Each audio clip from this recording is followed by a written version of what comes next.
juma kuni yoki juma tunida tirnog'ini oladigan bo'lsa, Alloh taolo ana shu bandani jasadidan jamiki dardni chiqarib yuboradi degan. Jamiki darddan forig' bo'ladi. Ana shu bandani tanasiga Alloh taolo shifoni kirgizadi deganlar. Hammamiz ham bir haftada bir tirnoq olishimiz bor-ku. Xuddi shuni jumaga to'g'irlab oling. Juma kun to'g'irlab oling. Keyin azizlar tirnoq olishlikda ham tirnoq olishlik juma kuni sunnat bo'lsa, tirnoq olishlikda o'zini sunnat ko'rinishi ham bor.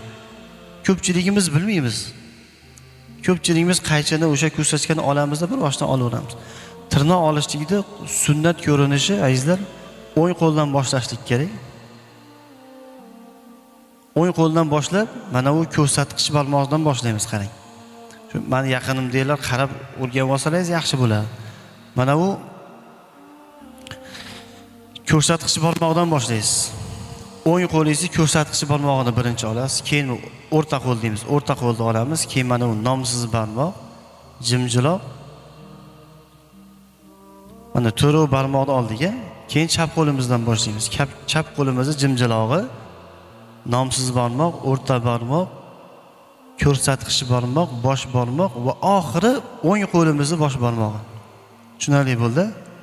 Mana atay syomka qilyapmiz, kanallarimizni ham qo'yamiz, xudo xolasa. Ko'ralmaganlar kanaldan ko'raverasizlar.